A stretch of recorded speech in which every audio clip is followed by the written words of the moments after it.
নমস্কার। পোলোস ডায়েরির আরেকটি নতুন পাতায় আপনাদের অনেক অনেক স্বাগত। কলকাতাতে প্রায় ১ থেকে ২ মাস ধরে অনাবিল বৃষ্টি হয়ে চলেছে। আজকের ওয়েদারটা একটু ভালো। সূর্যদেব একটু উঁকি দিয়েছেন। তাই ভাবলাম আপনাদের সাথে আজকে একটু মন খুলে গল্প করা যাক। সকালবেলায় পোস্ত স্কুলে চলে যাওয়ার পর আমার যেটা প্রধান কাজ থাকে সেটা হলো রান্নাঘরে এসে কি রান্না করব সেটা নিয়ে ভাবনা চিন্তা করা। আমি আগের দিনই যদিও কিছুটা ভেবে রাখি, কিন্তু পুরোপুরি না ভেবে ওঠা হয় না। কারণ ঘুম থেকে উঠে হয়তো দেখি কোনো সবজি হয়তো নেই। তখন আবার সুবীরকে বলতে হয় যে, "বাজার যাও, গিয়ে এই সবজিটা নিয়ে এসো।" আমাদের অ্যাপার্টমেন্ট থেকে বেরোলেই প্রায় পা ডুবে যাওয়ার মতো জল হয়ে গেছে। এবার এই বৃষ্টিতে সত্যি কথা বলতে বাজার পাঠানোও না খুব অসুবিধা হয়ে যায়। কিন্তু কিছু করারও নেই, খেতে তো হবে। তাই এই বৃষ্টিকে উপেক্ষা করেই সুবীরকে বাজার পাঠাতে হয়। আমার আবার ছোটোর থেকেই খুব একটা বাজার-ঘাট করতে পছন্দ হয় না।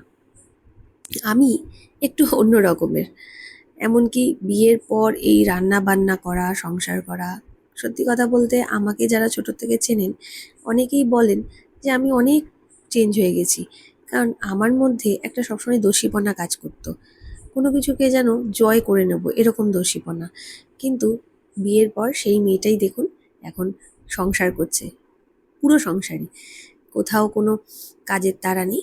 কিন্তু হ্যাঁ, নিজের সংসারকে কিভাবে গুছিয়ে রাখতে হয় সেটুকু অন্তত এই ১০ বছরে শিখে গেছি। আর দেখতে দেখতে আরও হয়তো কয়েকটা বছর কেটেও যাবে। দেখুন আপনাদের সাথে গল্প করতে করতে প্রায় অনেকটাই সবজি কাটা এগিয়ে নিলাম। সকালবেলার এই টাইমটা আমি একটুখানি শান্তি করে একটু নিশ্চিন্তে সবজিটা কাটি। কারণ আমার মনে হয় যে সব রকম সবজি একবারে গুছিয়ে কেটে রান্নাটা বসালে বেশি ভালো হয়। আগের দিন আমার কাজের দিদি কলমি শাকটা কেটে রেখেছিল, আর আজকে আমি তাই সকালবেলায় সবজিটা কাটছি। অনেকেই আছেন যারা বলেন যে সবজিটা আগের দিন রাত্রে কেটে রাখলে ভালো হয়, কিন্তু আমার না রাত্রে সত্যি কথা সময় হয় না।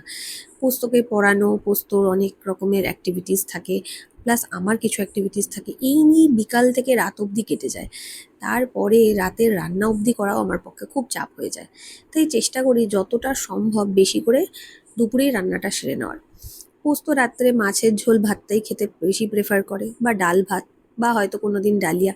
এগুলোই আমাদের নিত্যদিনের মোটামুটি চলে।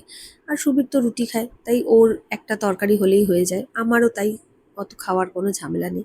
তাই ৩ জন মানুষের জন্য আবার একটা আলাদা করে রান্না করা তো সত্যিই চাপের হয়ে যায়।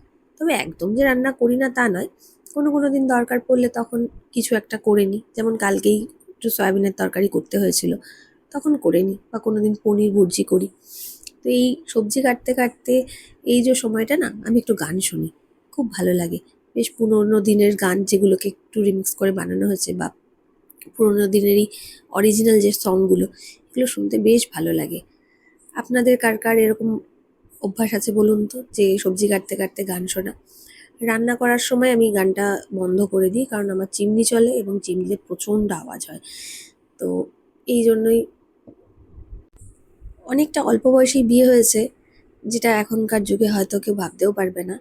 তো সেই বয়সে বিয়ে হয়ে যখন শ্বশুরবাড়িতে এলাম না, সত্যি কথা বলতে ভাত রান্নাটুকু করতে পারতাম না। এই নিয়ে কিন্তু শাশুড়ি মায়ের কাছে বেশ বকাও খেয়েছি, যে বাপের বাড়ি থেকে কি কিছুই শিখে আসোনি? না, সত্যি কথা বাপের বাড়ি থেকে কিছুই শিখে আসিনি।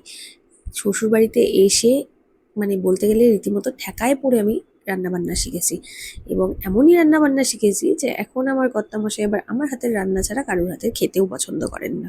এমনকি আমার শাশুড়ি মায়েরও নয়। তো সেই দিকটা থেকে মনে হয় যে না, কোনো না কোনো দিক থেকে তো কিছু শিখতে পেরেছি। জীবনটা তো শেখারই, তাই না? সবাই সব কিছু যে শিখে আসবে এরকম তো করে মানে নেই।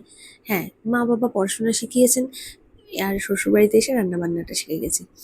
তবে চাকরি-বাকরি করতে পারি না বলে হয়তো মনের মধ্যে একটু হলেও আফসোস থেকে যায়। কিন্তু সেই আফসোসটা থাকলেও আবার পরক্ষণে এটাই মনে হয় যে আমি আছি বলেই কিন্তু এই সংসারটা সুন্দর করে চলছে। বাইরে বেরিয়ে গেলে জানি না কতটা ভালোভাবে চলতো। তবে চেষ্টা চলছে এখনো, যদি কিছু করতে পারি অবশ্যই। তবে সকাল সকাল দেখুন রান্নার মোটামুটি প্রিপারেশন করে ফেলেছি।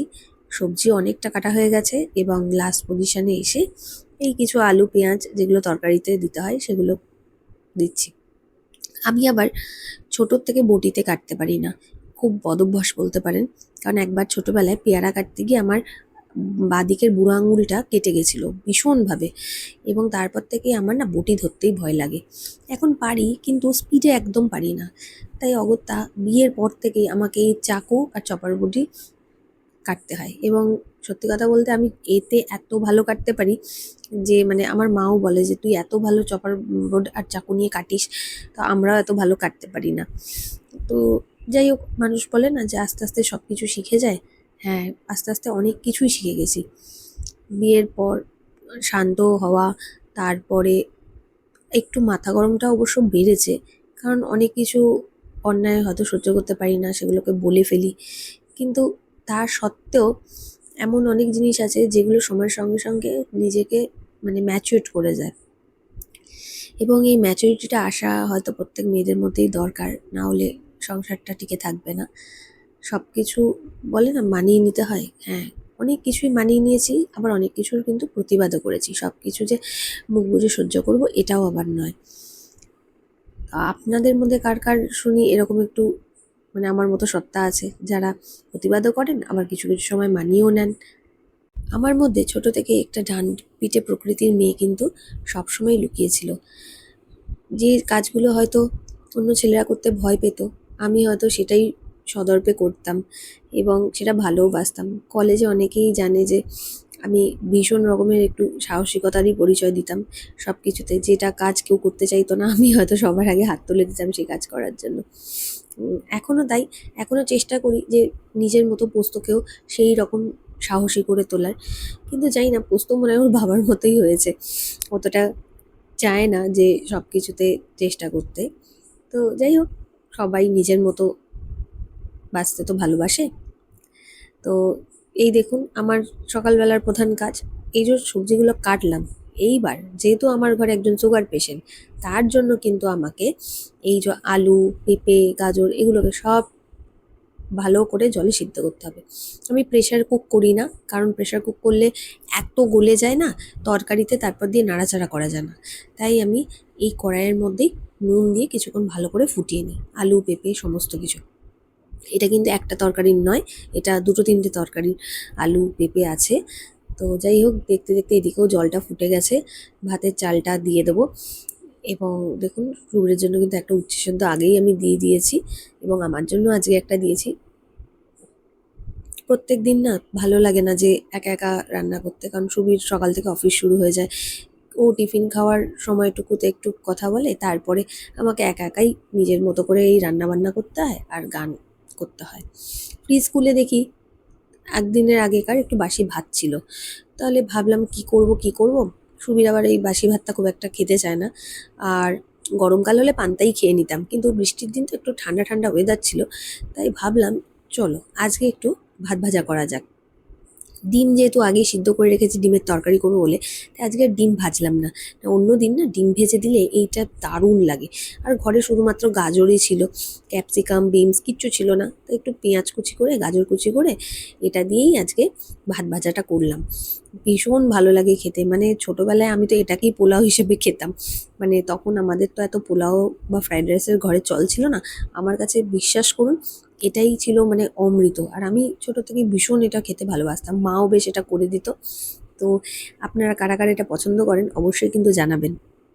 দেখুন, ভাত ভাজাটা একদম রেডি। ভাত ভাজাটা যাদের ভাত কিন্তু ঝরঝরে হয় তাদের ভাত ভাজাটা বেশি ভাল লাগে। আর ফ্রিজে রেখে আমি এটাকে একটু ছাঁকনি দিয়ে জলটা ঝরিয়ে নিই, কিন্তু কিছুটা জল ঝরে যায় বলে। দেখুন, আমার তো মানে এত ভালো লাগে এটা খেতে, আপনাদের বলে বোঝাতে পারবো না। আমি প্রায়শই এটা করে বানিয়ে খেয়ে নিই, যখন দেখি এরকম ভাত বেঁচে টেচে গেছে প্রায় বানিয়ে করে খেয়ে নিই। মাঝে মধ্যে সুবীরও বলে যে আমাকে একটু দাও। তো এই হচ্ছে আজকের ভিডিও, কেমন লাগলো আপনারা সবাই জানাবেন, হ্যাঁ।